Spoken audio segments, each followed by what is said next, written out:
साबुदाणा न वापरता अतिशय पौष्टिक आणि खुसखुशीत उपवासाचे बिस्किट कसे बनवायचे ते पाहूयात. हे बिस्किट भरपूर दिवस छान टिकतात आणि पचायला सुद्धा हलके आहेत. महत्वाचं म्हणजे साखर न वापरता कमी वेळेमध्ये आणि तव्यावर हे बिस्किट बनवून तयार होतात. चला तर मग रेसिपी पाहूया. तर त्यासाठी मिक्सरच्या भांड्यामध्ये अर्धा कप वरई घेतलेली, यालाच आपण भगर म्हणतो. मिक्सरला 3 ते 4 वेळा फिरवून घेऊन जमेल तितकी बारीक पावडर करून घ्यायची. अगदी पिठासारखी पावडर बनत नाही, पण थोडीशी रवाळ सुद्धा चालेल.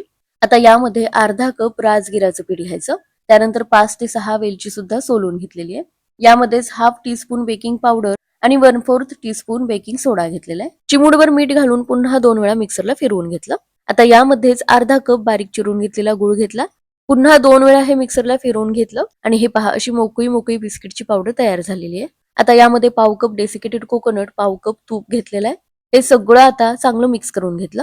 आता बिस्किट आहे म्हटल्यानंतर खुसखुशीत होण्यासाठी बेकिंग पावडर आणि बेकिंग सोडा वापरावाच लागेल. हे दोन्ही न वापरता सुद्धा बनवू शकता, पण इतका खुसखुशीतपणा येणार नाही. आता यामध्ये सुरुवातीला 3 टेबलस्पून दूध घेतलेलं आहे आणि छान मळून घेतलं. थोडं थोडंच दूध घालायचं आणि हलकंसं सैलसर हे आपल्याला भिजवून घ्यायचंय. त्यामुळे एकूण 6 ते 7 टेबलस्पून दूध घेतलेलं आहे आणि छान मळून घेतलेलं आहे.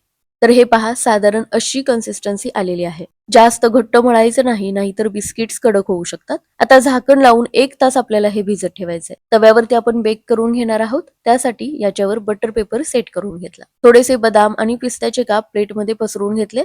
या पद्धतीने छोटे छोटे गोळे तयार करून घेऊन बिस्किटचा आकार द्यायचा. या पद्धतीने ड्रायफ्रुट्स याला चिकटवून घ्यायचे.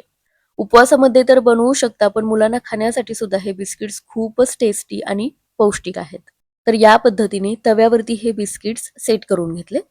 थोडं थोडं अंतर ठेवूनच हे बिस्किट सेट करून घ्यायचे. एक जाड तळाचा तवा मी प्रीहीट करायला ठेवलेला होता. यावरती हा तवा ठेवून व्यवस्थित झाकण लावून घेतलं. आता मंद आचेवर 25 ते 30 मिनिटे बेक करून घ्यायचे. बिस्किट्स बेक होत आहेत तोपर्यंत आपल्याकडे आलेल्या गौराईच्या नवीन दागिन्यांचं कलेक्शन पाहूया. तुमच्या आवडीप्रमाणे गौराईच्या दागिन्यांचे सेट कस्टमाइज करून मिळणार आहेत. त्यासोबतच ब्रास बेस असणारे अतिशय छान हळदी कुंकवाचे करंडे सुद्धा उपलब्ध आहेत. भारतभर कुठेही अगदी व्यवस्थित पॅक करून हे दागिने घरपोच मिळतील. तर आजच तुमची ऑर्डर बुक करा. स्क्रीनवर नंबर दिलेलाच आहे, व्हॉट्सअप करा आणि ऑर्डर करा. मंद आचेवरच ही बिस्किटे 30 मिनिटे बेक करून घेतलेली आहेत. आता ही पूर्णपणे थंड झाल्याशिवाय याला हात लावायचा नाही, कारण गरम असताना हलकीशी मऊच असतात आणि तुटायची शक्यता असते. आणि ही बिस्किटे आता पूर्णपणे थंड झालेली आहेत. थंड झाले की खूप खुसखुशीत बनतात. आणि हे पहा, अगदी व्यवस्थित बेक झालेले आहेत, छान फुललेली आहेत.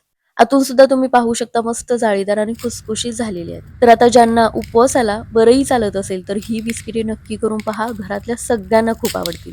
रेसिपी नक्की ट्राय करा.